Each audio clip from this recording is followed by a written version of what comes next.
Yeah, obviously it's a completely different situation. Gratefully, it's different in some ways. I mean, I obviously preferred a different outcome in this past election. But as you can see, my colleagues, Democratic colleagues, who are disappointed in the outcome, disagree with the choice, are there to certify the will of the American people. 4 years ago, not only was there a mob sent by the then president, soon to be President Donald Trump, not only was there a mob that came to attack, but there were colleagues on the floor of the House of Representatives, a majority of the Republican members who participated in this whole attack in many ways by validating the necessary precondition to the attack, and that is this belief that somehow the election was not valid. Look at what we're seeing right now. It's what democracy is supposed to look like, even when we disagree with the outcome. Personally, it's really tough because I can't even look at some of those colleagues that I served with in the same way after they contributed to what was really the closest we've come to losing our democracy in 150 years. Congressman, it's good to see you as always. I'll remind everybody that you were on with us on January 6th, 4 years ago, and we went back and actually watched your interview with David Weston as we were just getting a sense of what was happening on January 6th, 2021. You talked about, to pick up on your point there, some of your Republican colleagues in the House that day, and you said, quote, "I will look at all of those who vote to look at these challenges when they know there's no factual basis. I will look at them differently," unquote. How do you look at them now? Well, it's been tough, and I have come to a point where I've reconciled to the point where I can, at least when I was still in Congress until a couple of days ago, I could work with those folks. But I can't deny that I will always look at them in a different light. They hold a little less respect in my eyes than they otherwise would have. They hold less respect than those members of their own party that did vote to certify the election, despite the fact that they were disappointed in the outcome. And even some of those, who went even further and encouraged the insurrection. But I have to admit, I look at them in a different light. Well, as we continue to keep our eye here on the House floor, a number of states' results have already been read aloud. To this point, there have been no objections. Again, no objections are expected today. No one is contesting these results. But, Congressman, we do realize that the proceedings today happen exactly 2 weeks before Donald Trump will take the oath of office and become the 47th president of the United States. And he has suggested on that first day, 2 weeks from today, he could issue pardons for many, if not all, of those who were convicted of crimes on January 6th, 2021. And I wonder, sir, what your thought is about that. Well, it's very upsetting to me, both personally, because I was a victim of January 6th. I was one of those members that was trapped in the gallery and couldn't get out until those police officers were able to break through the line and get us out. It's a real slap in the face, I think, to those of us who were there, and we know what we saw and we know what we experienced. It's particularly a slap in the face to the Capitol Police.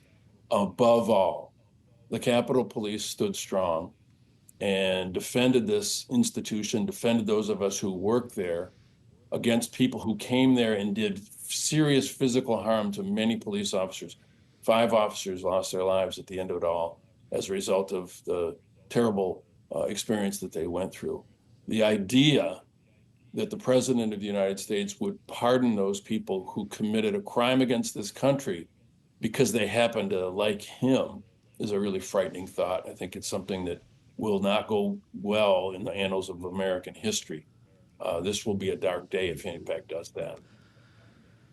If you're just joining us on Bloomberg TV and radio, it's the Monday edition of Balance of Power. We're spending time with former Congressman Dan Kildee as lawmakers go about their work of certifying the vote in the 2024 election. This is a live view of a joint session of Congress, the House floor. We've made our way up to Florida Kaylee, as we work through the states, having unsealed the votes. They are essentially counting and qualifying them. We saw Congressman Brian Stile from Wisconsin, the chair of, there he is now, the administration committee. He and the ranking member are going through the a process of making these official with each state. Congressman, as you watch this unfold, do you take heart today? Obviously, 4 years ago was a tragedy and a stain, I think, as we can all agree, on American history. But the fact that it's happening together today, on time, as mandated by the Constitution, with lawmakers working cooperatively, should we be inspired by what we're seeing now as opposed to 4 years ago? I think we should be inspired and we should be grateful. We should be grateful that the people we put in office, at least on my side of the aisle, and I'm a former member, but I'm a Democrat and proud of that, that you're not seeing us do the same thing that we saw 4 years ago. And it does beg the question, and I think it's a good question to pose, what if the election had gone the other way? What would today look like if Kamala Harris had succeeded? Would those same representatives on the floor of the House of Representatives now who are planning to vote to certify the election, how many of them would do what the Democrats are doing and follow the will of the people? I worry about that because, obviously the election went their way. They're pleased. What if it hadn't gone their way? Look at Hakeem Jeffries said it the other day at his address to the House. Loving this country means you love it even when you don't succeed, even when you lose an election. Loyalty to this country is not something that you can pick and choose based on how you think the election should have gone. And I sure hope people have that in mind today as they think about the importance of this moment.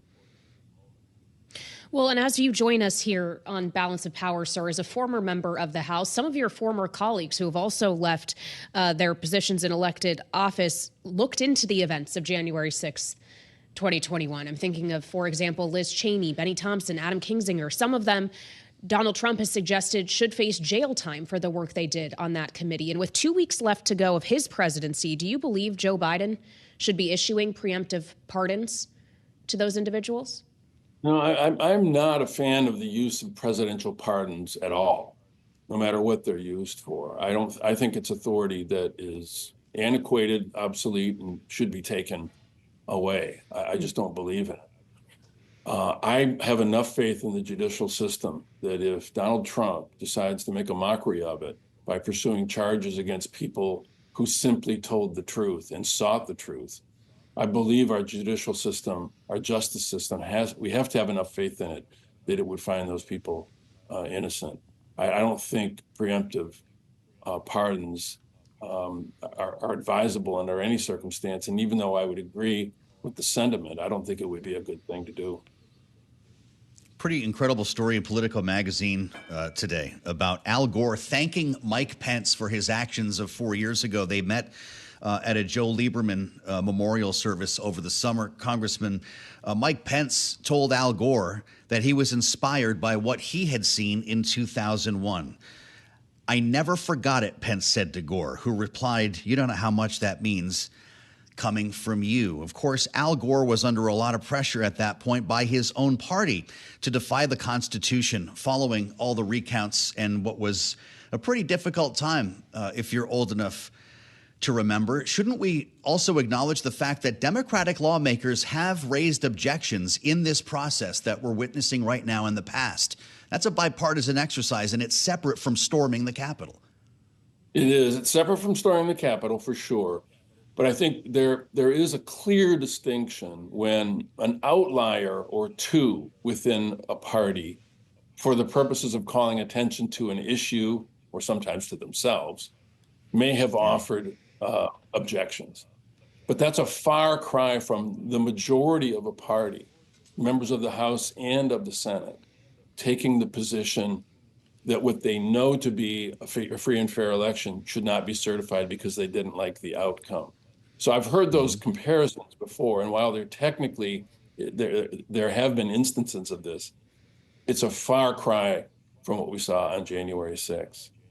And I think it's a distinction with a big difference.